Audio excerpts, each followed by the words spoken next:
Where's Devante? Well, we're back. Well, two of us are back. 2 out of 3 are back. Oh no.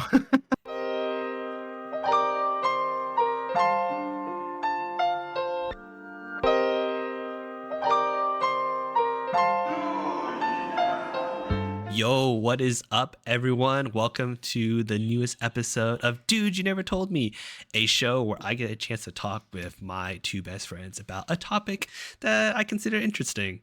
With me, as always, are my 2 best friends, Alex and Devante. What's up, guys?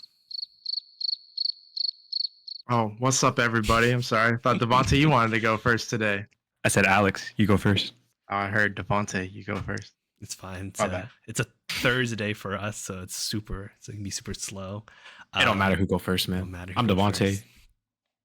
Thank y'all for showing up today. We got some great conversations headed your way. Thank you for showing up. Let's get straight to it. The topic today, we're going to be talking about WWDC 24, which for those who do not know, it is the worldwide developer conference hosted by Apple. It's a chance for Apple to kind of showcase new apps that they're working on, new operating systems they're working on, new products. And, I find it very interesting, and I kind of want to bring my interest to my 2 friends here to kind of see what their takes are on the whole Apple. So I kind of want to start. Are y'all Apple users? Yeah, definitely. Yeah. No one's Android. You used to be. For many years, man. Yeah, I used to be the Android user of the 3 of us. I used to get that green the bubble. I used to not be able to do tap backs and all that cool stuff, but I have converted to Apple. And so, and as a software engineer, I'm super into kind of what Apple's working on, since they're kind of leading the forefront in a lot of new features. What was the reason why you switched over to Apple? I got bullied by a better product. It was when, so I switched over to the iPhone. You got bullied. Yeah, because y'all bullied me. It was when we did a trip, and my wife has an Apple, and so y'all made a group chat of everyone but me because y'all wanted the blue dot everywhere, and I felt hurt. And so I think that year, I think maybe a month or 2 later, I switched to the iPhone. There's no way. Dude, true story, man. I got bullied. I felt left out. I got that FOMO, and so I switched over. No, Anthony needed to switch over. Either way. No ifs, ands, or buts. It's like, yeah, we bullied him. It's fine. All right. Well, let's get back to the topic at hand. So, one of the features that kind of was a showcase at WWDC 24 this year was Apple Intelligence. And so that's kind of where I kind of want to start. They spend a good majority of their showcase talking about it, and I kind of want to talk with my friends too. And so I kind of have a few notes of some of the new features if you didn't get a chance to see all the features that they introduce. And so Apple Intelligence will allow, it's a new feature coming to the iOS 18 and even I think the Mac and the iPad as well. And so it's going to bring AI to a more usable personal version for Apple consumers. And so when they introduce Apple Intelligence, they kind of focus on some of these key features. And this list I have is not inclusive of everything, but they had Genmojis. So you can use generative AI to create emojis, create pictures to showcase your friends. Wait, let's talk about that. Yeah. Let's go through each point. Sure. Genmojis. All right. So imagine you're going through your emojis, and then you don't find the emoji that you want to use. Have you ever had that? I don't use emojis, but sure. I don't use emojis when you text. Not really. I use the same 3 emojis. I love using emojis. I use the same 3 emoji. I use the sweating face, I use the laughing face, and I do the happy face. You gotta start using more emojis, man. That's what this is for. That's the whole point of you swapping to Apple, man. Sure. You can't just not use them. Dude, Genmojis, I'm excited to use that. I'm an emoji person, as my wife knows. I love to send emojis, and so sometimes I'll scroll through, and you don't have sometimes they don't have the emoji that I want to use. Like, imagine a chicken bucket. They don't have a chicken bucket. They don't? A KFC emoji. I mean, they have a chicken leg emoji. Hey, you know what else they don't have?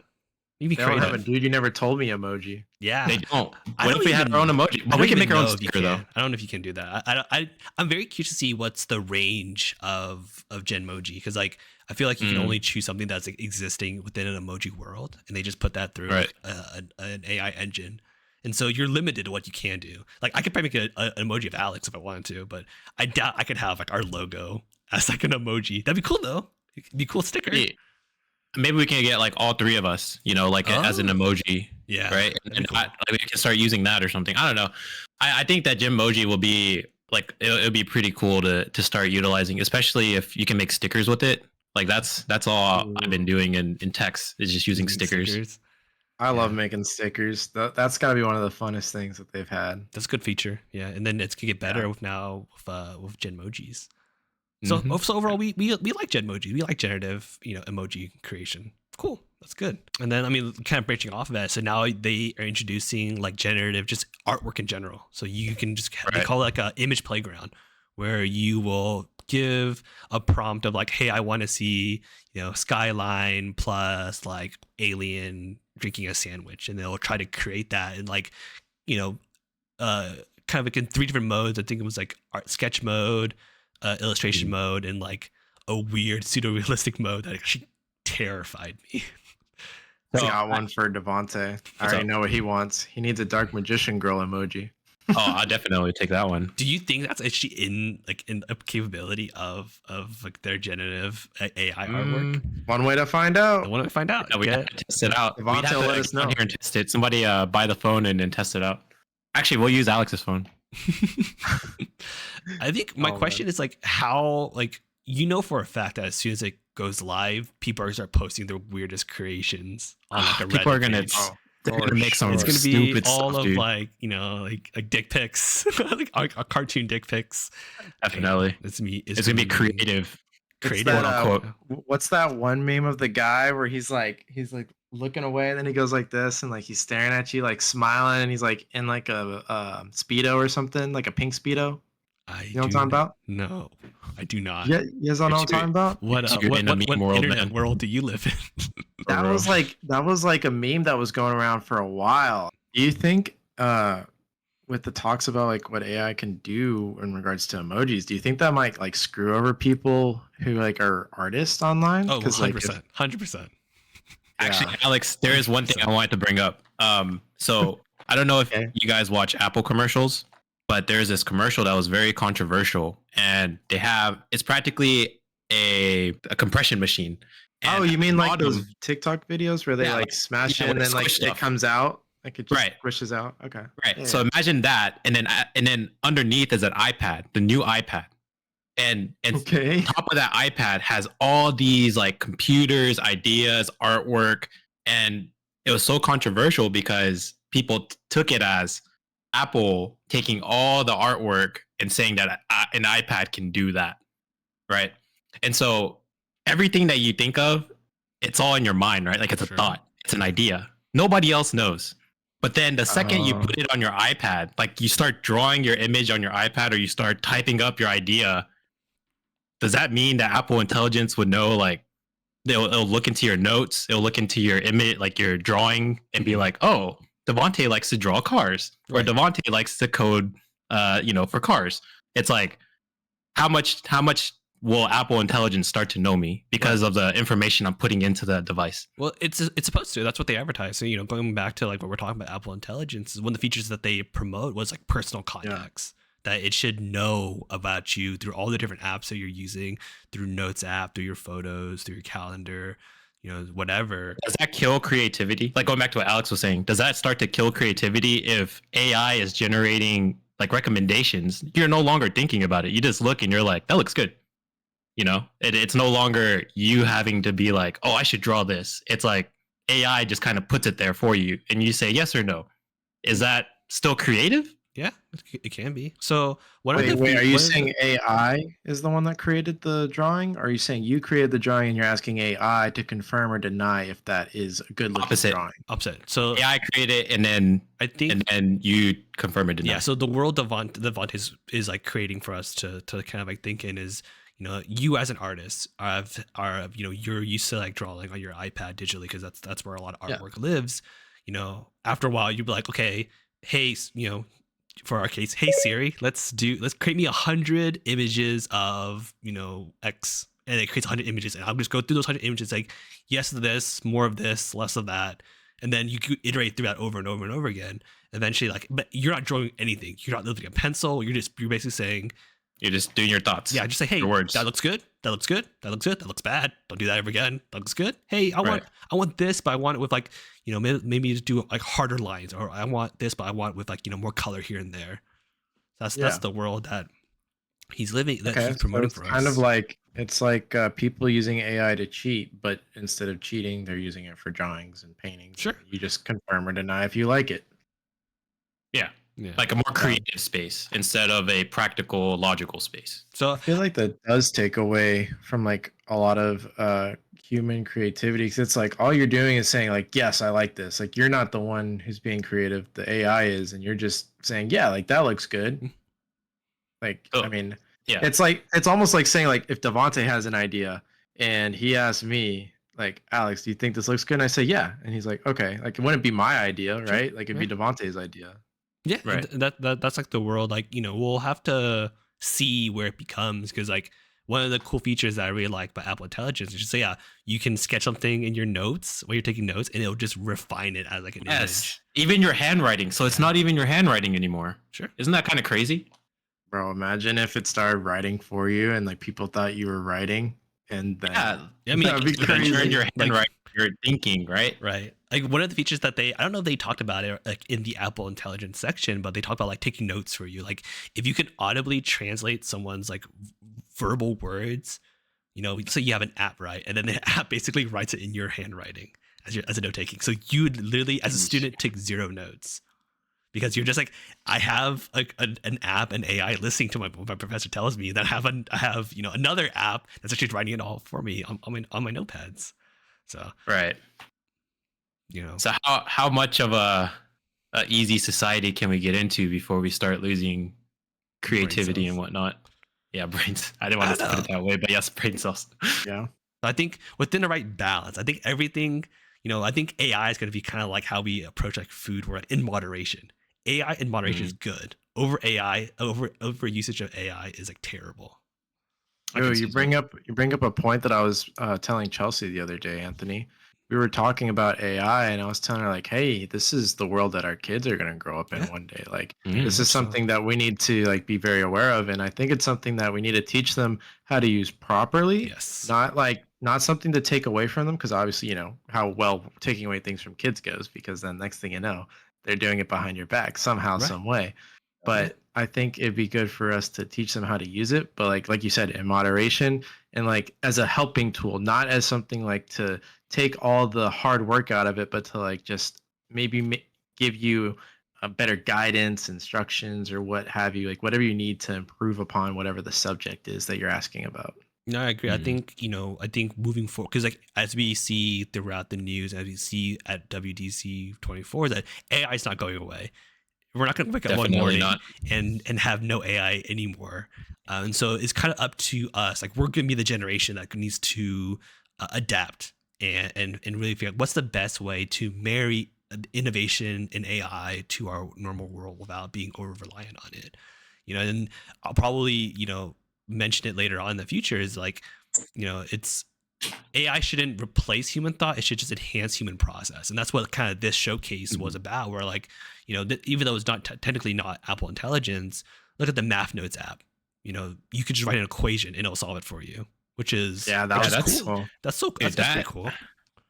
That took Apple how many years to finally make that? Like they finally put out an updated calculator app, and then they finally put it out on the iPad, and that took so long to do.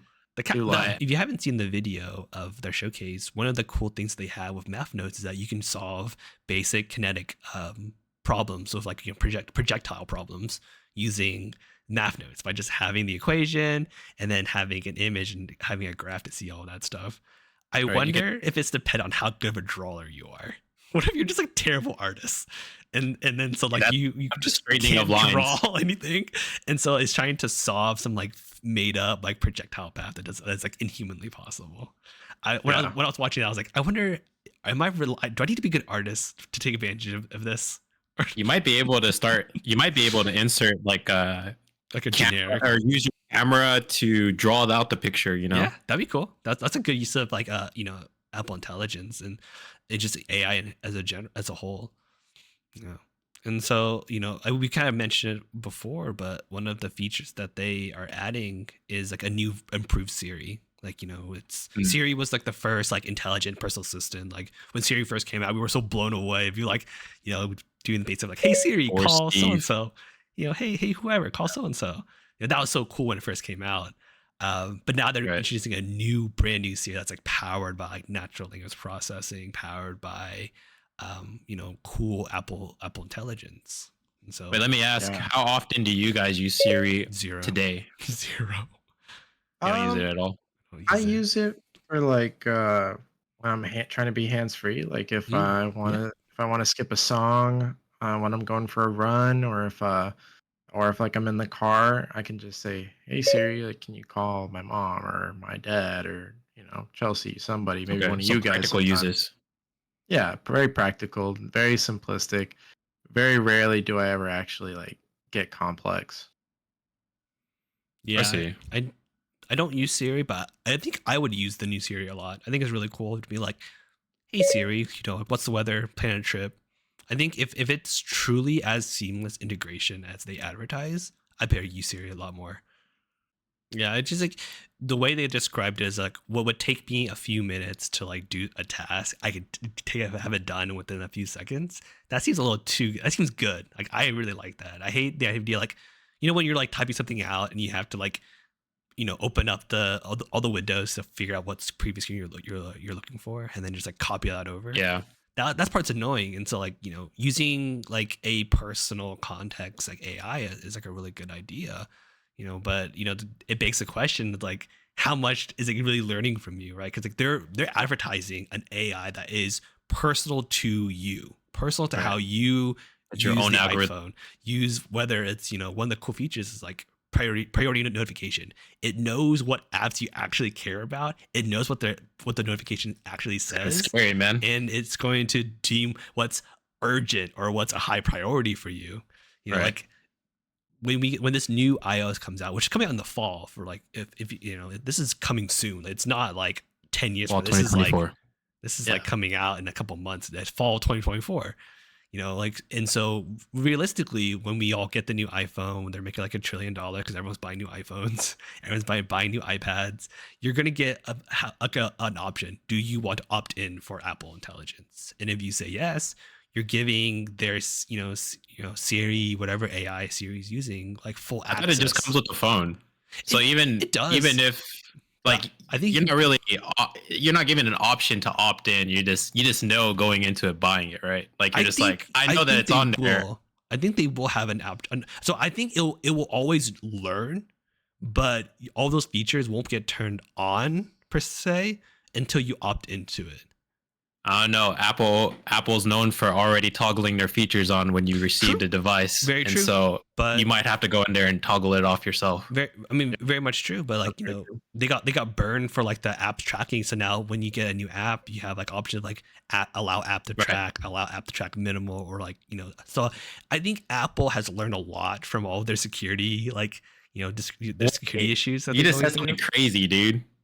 So right now, I'm sure we don't share the tracking, right? Like you press no, don't track. But then if you add, if we're quote unquote saying we want Apple Intelligence, we would still have that option, but the option to choose whether it's tracking it or not. But wouldn't you want it to track if you want the full-fledged like Apple Intelligence experience? That's the trade-off. So that's how Apple gets you. Oh man, that's the trade-off. It's okay. It's like an age-long security paradigm where you're trading convenience for security, right? Do you want Apple to have all your private data? Not really. Therefore, I'm gonna give out all these convenient features of like fingerprint, Face ID, voice, learning, whatever. But if you're okay with that trade-off, you'll get these really cool features of like, a really personal assistant on your phone. Like, and I have to stress that it's on your phone. You don't need an internet to connect to. Well, sorry. You will need internet later on, and we'll get to it in a bit, but the AI learning part, like the personal context part of Siri, is all in your phone. It's not going anywhere. It's you don't need to a server. It's learning. And so what will happen, in my opinion, what I think will happen is that you will buy a new phone. You have the option to say, do I want to use Apple Intelligence? You be yes or no. If you say no, technically, I wouldn't be surprised if it's still trying to learn stuff from you, so that when you do turn it on, it has like a full gamut of suite available rather than have to take time to like learn. I don't know, Anthony. I think it's going to be like an acknowledgement, like, it's like read all this and then I acknowledge, and that's going to be the Apple Intelligence is going to be included in there. No, like I don't think it's going to be its own separate. I think so. It's too the only own separate thing that I've seen is the ChatGPT. Unless they're going to do that for Apple Intelligence, which is their own product, then I don't see it happening. But if they're doing it for ChatGPT, where each time you ask if Siri can't answer, it will ask ChatGPT to answer. And like you said, what can't Siri answer that ChatGPT can answer? Right. But that's a whole different story. But so I think we should just jump into it. Like, so in case for those who haven't seen WWDC 24, one of the Siri is AI powered, or like is partially AI powered. However, right. They're acknowledging that for certain questions, certain problems that you want AI to solve, that you need higher compute time, is going to connect to an external server that's going to run like ChatGPT, like OpenAI's ChatGPT. I realistically think it's going to be actually OpenAI, not like a GPT that they're training on, but it's actually going to be ChatGPT, like an actual ChatGPT, like the one that we all know and exactly. use. And so the way they sold the conference on is that they use semantic indexing to figure out what information is relevant from Siri's processing, and then send that processing all the way to OpenAI server to do the processing, and then overturn back the results. That's what they sold us on. That's what they're telling us it's going to happen. Right. And they're going to ask every time. Yeah, they're going to ask us as a consumer every time whether or not you want to use ChatGPT. What you guys? Yeah. So Siri knows everything that's on your phone, right? And I don't know how much they've trained it, but would you guys on your phone, especially Alex, I mean, you're going to probably get it before me and Anthony, on your phone, would you use ChatGPT when asked? 100%, probably. When asked? Yeah, because it's going to ask you every time. Like every time that Siri is unable to answer, it will always ask for your approval to use ChatGPT. Would you say yes every time, or probably, would you probably? Yeah. You would hesitate on some things? I mean, what would I hesitate on? Like, well, see, it's hard because we haven't utilized the feature yet. But okay, imagine an image that is on your phone of you, and it's nowhere else in the world. And then you ask Siri to do something with that image, and then Siri's like, I can't do it. Boo bop, I can't do it. So let's ask ChatGPT. Devante is worried about his nudes getting leaked. Oh yeah, definitely. And so if my news were getting leaked and then ChatGPT wanted it, would you say yes? Would you still say yes, Alex? At that point, that's a better scenario. Exactly. And so like it goes on to say what we've been addressing, and we won't have the answer until we use it. But yeah, like you said, what is it that Siri doesn't know that it has to ask ChatGPT, right? Yeah, and I'll be very curious to see once like consumers get a hold of the new iPhone to see what questions is Siri prompting to do ChatGPT on. Because what if in this weird world where none of the features that they promise is actually achievable by Siri, and it's all have to be thrown out to like a higher server processing, like not like the basic one, like hey, rewrite this paragraph or whatever, but I mean like the more complex question, the more complex like requests, like what if one of the things that they showed in their showcase video was like, hey, what's the weather at this national park, hey, schedule. Yeah, it's like hike. simple stuff that's like in human terms that'd be opening the weather app, checking what it is, making a reminder for yourself, maybe opening Apple Maps to like map it out for you. But what if you want to say, hey, can you make a reservation for like at this restaurant for me? That's like a whole multi-step process that you have to do. And they're like, oh, hey, I went to a restaurant, yesterday, can you give me their phone number so I can call them, make reservations for like next week, something like that. Like that probably gets sent out to ChatGPT to solve your answer for you. And so it's interesting to see what they will not answer or what they cannot answer. And it's going to be like prompt engineering. Like, is it going to try to compute before it sends it out to ChatGPT for the answer? Right. Or is it going to use prompt engineering to look at what you've asked? Maybe there's some keywords that it just knows, I can't do that I can't do that stuff. I'm going to throw it out to ChatGPT. Or maybe it's one of those situations where every request that you do, it's going to prompt, do you want me to use ChatGPT, just as a failsafe? Like, hey, I don't know if I can really solve that by myself. Can you send a ChatGPT? And we'll have to test it on Alex's thing then. It'll be interesting, like, when developers get a hold of the new API for Apple IntelliSense, are they going to have the option to take advantage of, Siri locally and take advantage of that connection to, OpenAI? Do they have, like, is that the interface going to support that? We'll have to see. We'll have to see, and but like, I kind of want to bring up obviously everyone's favorite internet boy, Elon Musk. He had a good quote that I found very interesting as a whole. He says, and I quote, "It's patently absurd that Apple isn't smart enough to make their own AI, yet is somehow capable of ensuring that OpenAI will protect your security and privacy," end quote. That's a quote he had on Twitter on June 11th. And he's talking about how, why is Apple connecting out to OpenAI, and how does Apple ensure that OpenAI is protecting your data? Because one of the features that they had in their video was like basically complaining why server-based applications are storing your data, can't be verified. They had a good like couple minutes talking about why having an AI on the OS level on your phone is better than having it in the server. Yet they also have a section where they're saying, hey, if we can't answer your questions, we're gonna throw it out to OpenAI to answer it for us. Like, what's your thought on that? On those two, on that message from Elon Musk. Well, you want to go first, Alex? Go ahead. I'll keep mine short and sweet. I'll keep it long and strong. Oh my god. So I was just thinking, like, I mean, one, I do think it's always kind of funny when people get so worried about others knowing like what their information is that's out there. It's like, what are you hiding? Like, what are you trying to keep away from people? Like, oh no, Apple's gonna know that I ordered groceries today, or oh no, they're gonna know that I ordered like something to clean my, like, maybe I spilled something. I need to order some new cleaning supplies to try and get it off because it's a really bad stain, or like just silly things like that. Or no, they know my favorite football team. Whatever will they do with that information? Like, it's just like, what's the downside to all this? Like, is there a downside? The downside is, what if the hacker gets your data? Well, what does happen? I don't know what happens. But that's the thing. Like, the question that Elon Musk is throwing out there is that Apple can ensure that it does not use your data for bad.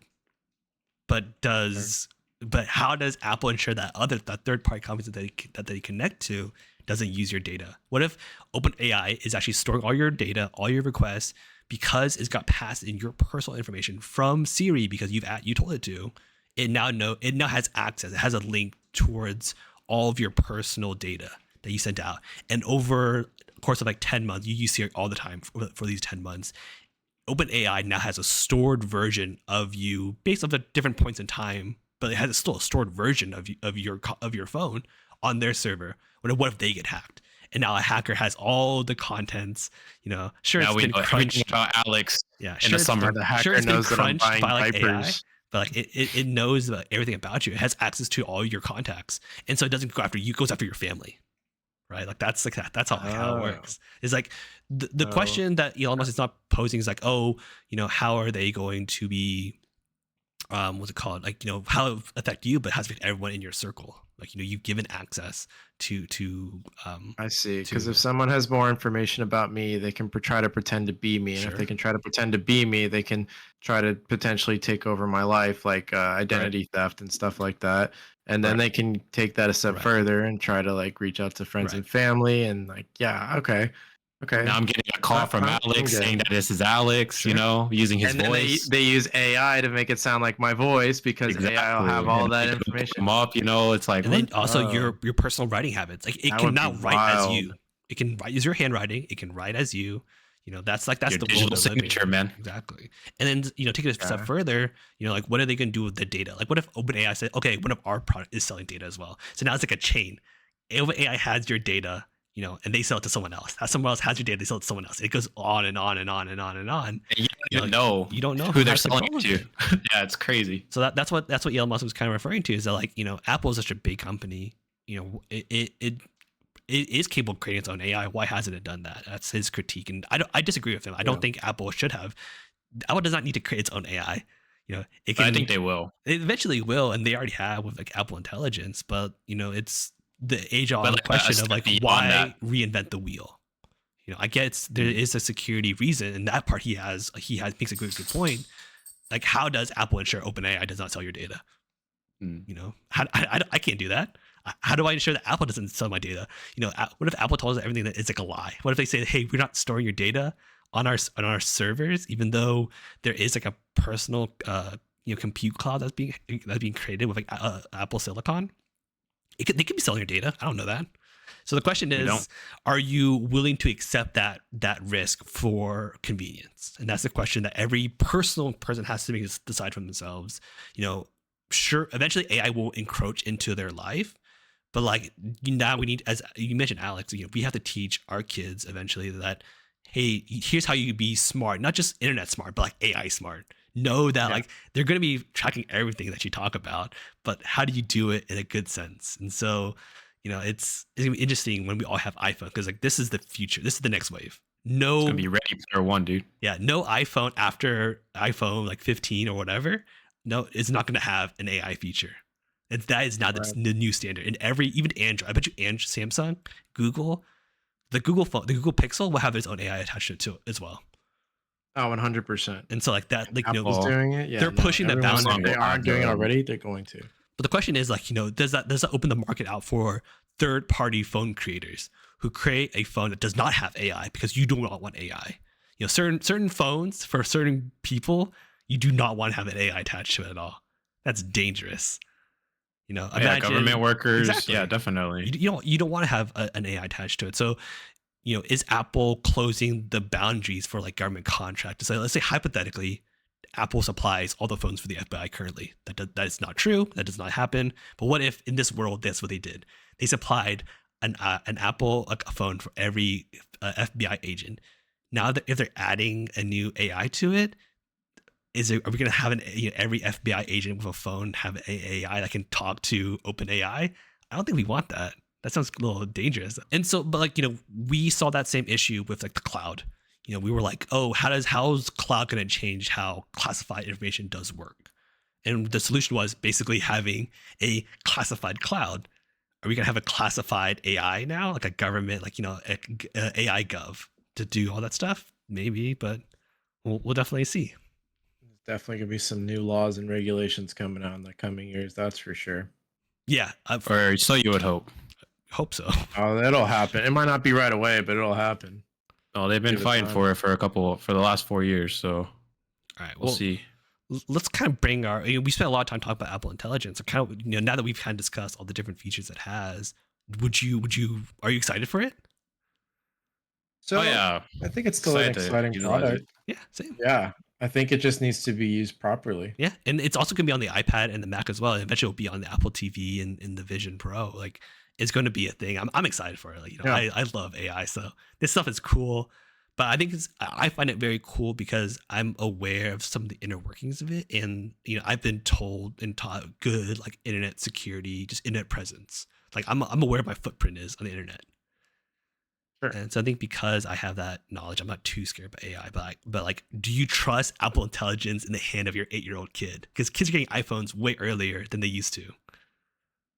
You know, True. So like, do you trust Apple? Is there going to be a kid version of Apple Intelligence, like a kid Siri, like how it's like a kid YouTube?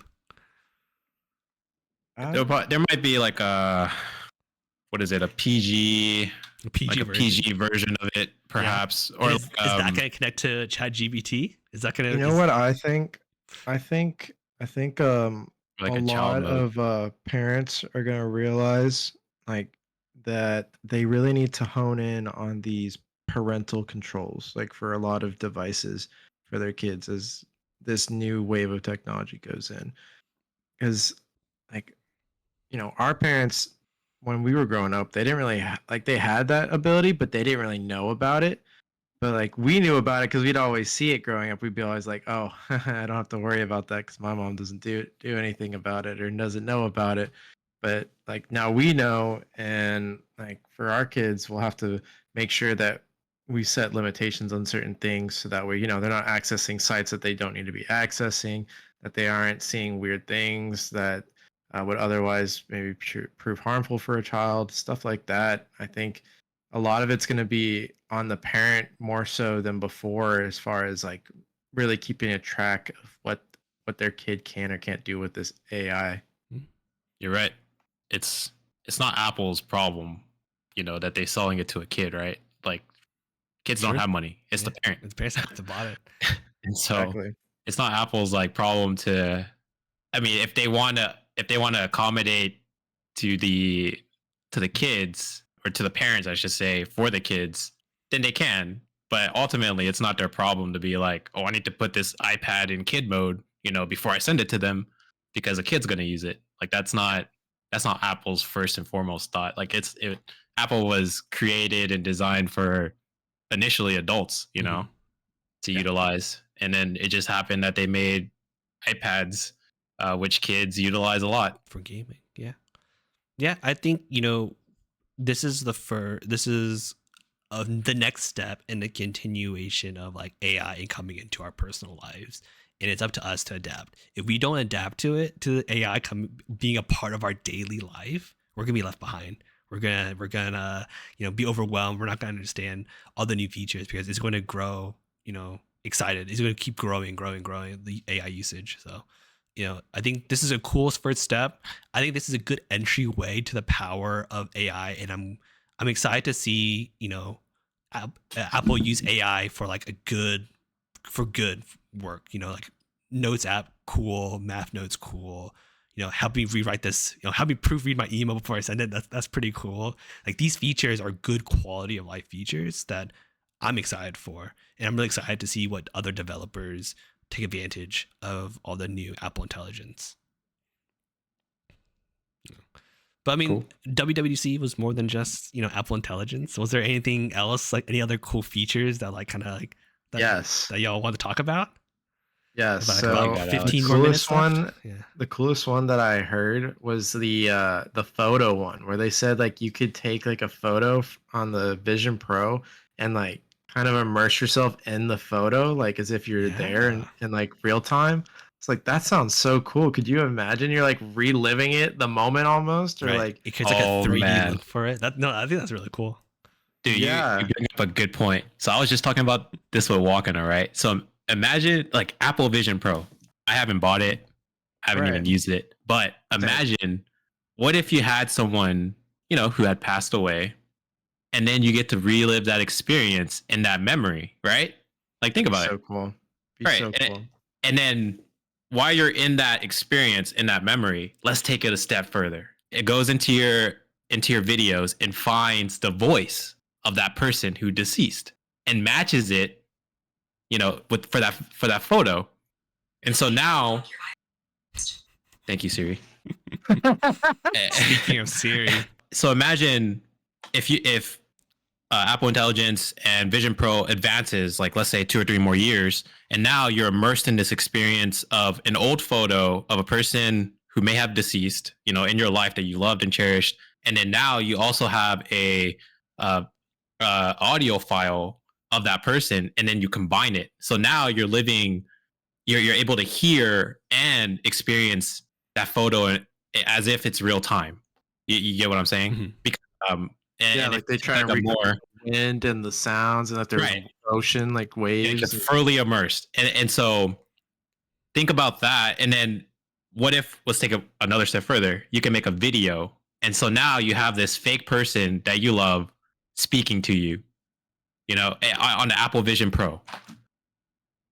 And so how would you feel experiencing that moment? Like, would you feel joy because you finally get to relive it or re-see that person, or would you feel sad? Like, would you have a mixture of sadness in there too because you'll never be able to see that person, but this is the only way to experience that person again? You know? That is a very dangerous realm to enter. And the reason I say dangerous is because for some people, they might not be able to move on past the death. Like if they're constantly doing that might be their coping mechanism. Like it might be coming, like they just revisit that memory, and that could be unhealthy.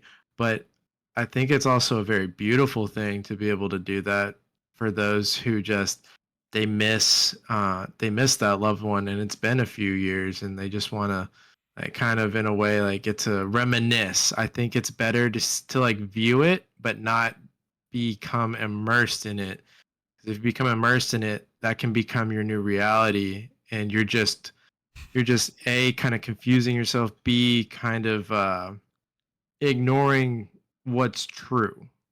You know? Yeah, Does that make sense? I have to shout the right dress's comment. She said this convo is giving Black Mirror. Like the episode of Black Mirror is exactly like word for word, example by example, what y'all have described.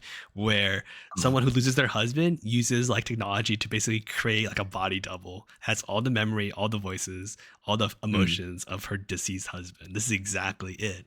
And this gets back to what I said at the beginning of the episode: AI in moderation. You can use AI. This is a really cool features if you want to relive the moments. Let's say let's say you have your own Apple Vision Pro. It has a picture of like your grandfather, and you want to show that to your kid. You want to show your kid their great great grandfather. Give them the Apple Vision Pro to see like, hey, this is your great great grandfather. He's such a kind man. He has a loving voice. Like here's him, how he raised me. I have wonderful pictures of him. That's cool. That's fine. But like, yeah, if you become obsessed with it, if you're reliving, if you're not getting past like the grieving process, and you're just stuck in that world, and every single day, day in, day out, you literally just put on the Apple glasses, and that's all you do, and just relive these moments ever and ever and ever and ever again.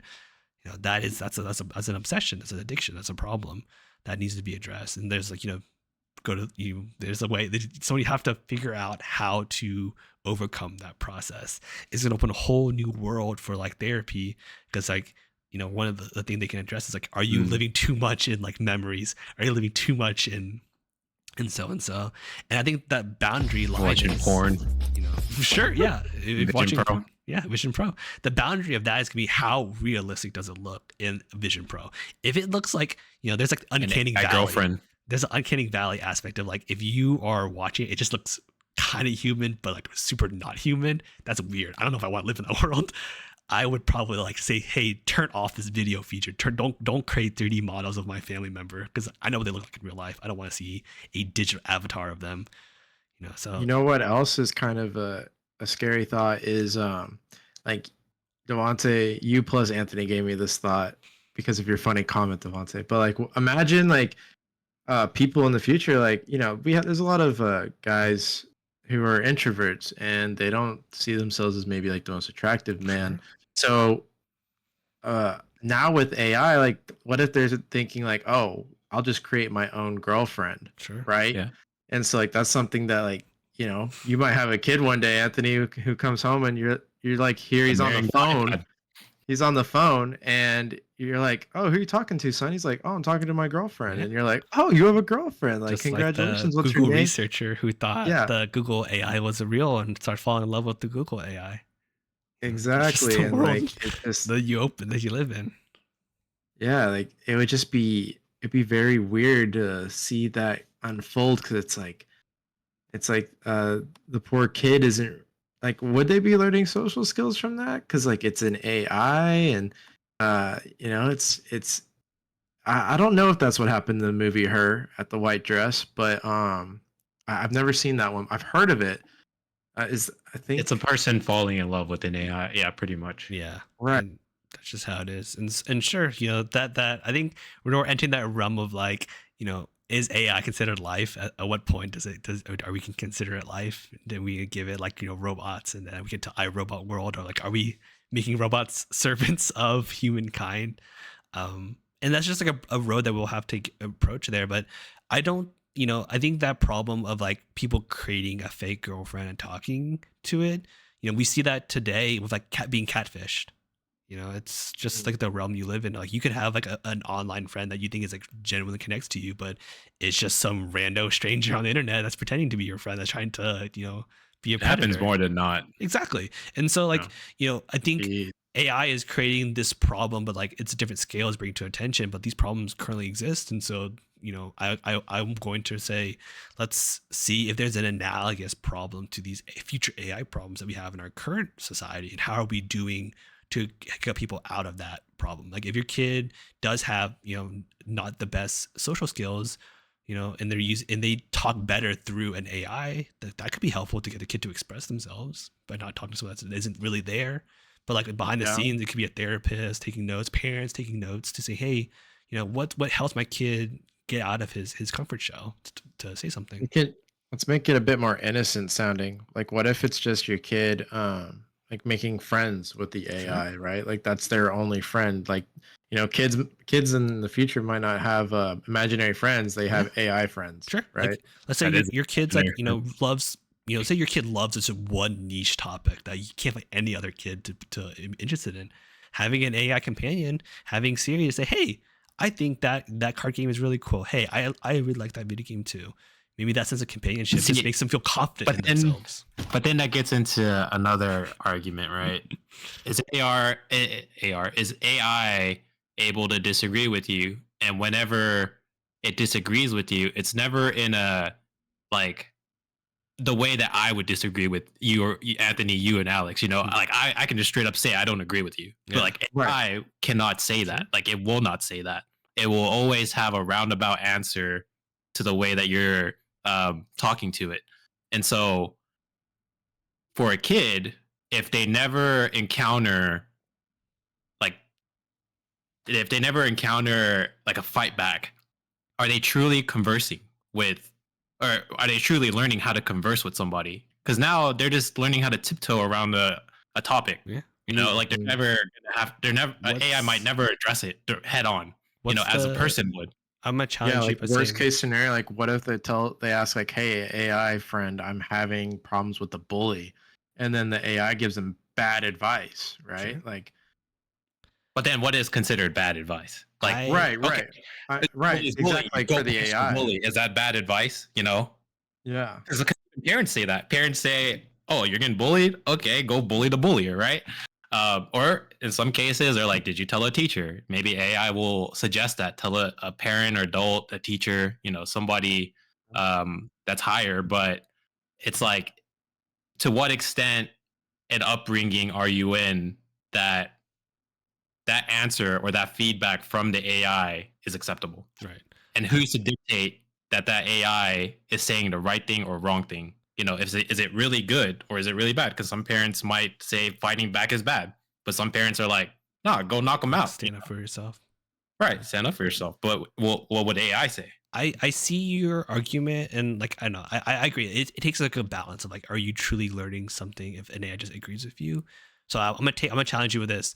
In our current society, like you live in your same news bubble. Like your Facebook just feeds you the same stuff that you want to be hearing. What's the difference there? Like you're just being refed something you already agree with. Like how do adults break out of that cycle? Well, the difference is it's not a Facebook feed in terms of, because a Facebook feed is news and people's opinions. Yes. But ChatGPT is not news and people's opinions. It's like a conglomerate of everything. Sure. But it's never truly bad. True, but it's the same idea. Like you're gonna have an AI that always quote unquote agrees with you, or it tells you what the world thought is, right? Because it's being trained on world thought, or it's being trained on your. What I'm saying is, like, if a kid, like for us, we know, but like for a kid who doesn't know, like, and we're getting into that age of when would we step in as a parent to be like, all right, I see that you're having this issue and you're trying to talk to it with ChatGPT or artificial intelligence, and it just seems like it's not working out. At what point should the parent step in, and how would the parent know when to step in if it's on that device that the kid is using, right? And maybe that's like we would never know sometimes. I mean, that's a Right, principal feature that what if like the AI is trying to influence the child to like behave a certain way because you said like if it's That taking too. world opinion, right? Like so what if like some of the world thinks this way and it's just like, oh, okay, well I'm gonna go with what this is because like it's 51% of the world is saying one thing, and maybe that's not something that you agree with like within your family, and so now all of a sudden your kid's being swayed to do things that you would have otherwise not approved of. Dude, it just sounds like parents just teach your kids. yeah, it's Don't like, have AI teach your kids. it's AI in moderation. Like, as a parent, you do need to be aware, and there needs to be some sort of parental feature within iPhones that say, hey, here is a log of what your kid has asked, Siri / chat GPT. And it's up to the parent to kind of figure out, are these raising alarms? Are the things that they're asking chat GPT to answer, do I need to be concerned about? I think that's going to be a parental feature most likely in the we see that with like Netflix, YouTube, Google search browsers of like, here, sending to parents' email, here's everything your kid has searched in the past 7 days of the week. But I think we're now approaching the scope beyond our topic for the week of like WWDC. We're now talking about how does AI work, function as a whole. We're just having a fun conversation. But I think it's worth having, and I would love to like keep talking about how like AI does, because Alex mentioned like different opinions, right? Like, what if you are always thinking in the minority of the world? That's not necessarily a bad thing or a good thing. You're just thinking in the minority. Like how do you want an AI to reinforce what you think is the correct worldview? And how do you do that? Apple's not going to do that for you. God, no, they're not going to do that for you. ChatGPT's not going to do that for you. So what are you going to do? And I kind of alluded into our AI episode is you're going to get an AI that is trained on your worldview. And now we're about to walk down a whole can of worms of like what does that mean to have an AI trained on your worldview? And I'm going to save that topic for another day and kind of get back to, topic for this week is what other cool features did you see in WWDC 24? Oh, I'll give you one. I'll give you one real quick. Just a quick one. I know we're closing on time, but it's the nod. Yeah, the nod's cool. The AirPod nod, that's actually pretty nice. I like that a lot. Imagine you're like in a waiting room and then somebody's calling you and it's dead ass silent, and then you're just like, you don't want to pick up because it's just dead silent, and so you're just like, or you're just like no, don't answer that. And then what if you look at somebody, you're in like the hospital, and then you're just looking at somebody, and they're like full on stare. Yeah, and you're just like dead in the eye. And Siri's like, okay, call ended. Call ended. Yeah, I think that's cool. I also love how they're using like AI to filter out white noise. I'm curious to see how well. Oh yeah, that was interesting too. Like, question: did we know if for the AirPods, is that for like old AirPods too? No, probably just the new one. Only the new ones. All the features they have is for the new stuff. They want you to buy the newest Apple product. Without a doubt. Yeah, it's good. Of course. Drop another $300. You want to know one cop out that Apple did, but it wasn't at WWDC, but it was the one before it. The new iPad, you have to buy the new pencil for all the features to work. I was like, Apple really got everybody on that one. They know how integrated all their devices are. All their products are super integrated. You gotta buy it. You gotta buy the new pen on the new iPad to get all the newest features. You cannot use the old pen. Like if you already have a pencil, you cannot use that same pencil on the new iPad. You gotta buy a new one. You gotta buy the new one. We want like all the cool features. So you're gonna spend another, plus tax like $100. I'm going to do my favorite thing at WWDC 24, and then we're going to wrap the show up. We're definitely approaching our too long. I really like the Vision Pro being used on the airplane. I think that's going to change the way you like take a flight. You rather than watching that tiny screen behind like the back seat, you're gonna have like a full on theater, a full widescreen thing. You're just sitting there watching like, yes, this is what I'm watching. Sure, what you watch is what you watch. I'm not gonna say anything like that, but it'd be really cool to watch like big movies and like the. This is gonna be. He's gonna be on the plane. Yeah, man. He's ready, and he's gonna recline his seat, and then he's just gonna.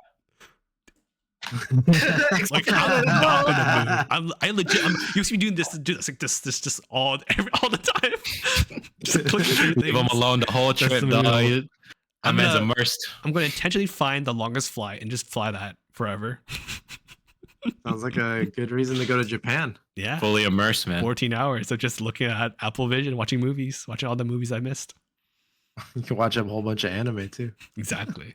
True. All right.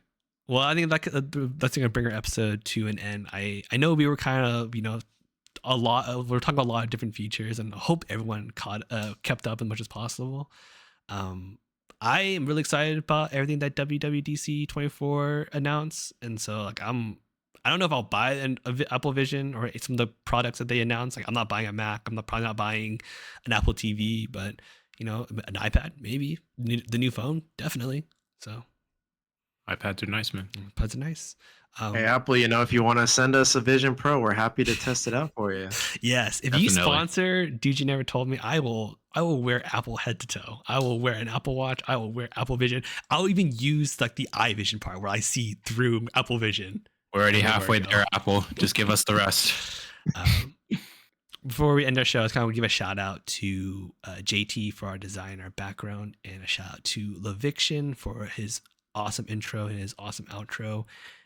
If you like his music, we do have a link to his stuff on our YouTube, on our Twitch. So give him a follow on Spotify. Show keeping notes. I don't have too much. I believe we still have one more episode before the July 4th holiday. We'll be taking that week off, but we'll have some clips from our previous episode to keep you entertained if you just miss hearing our voices and miss seeing our faces. Yeah. Did y'all have anything you wanted to advertise before we end our show? I'm good. I think we've covered everything. Thank you for always joining us. See you, everybody. Bye.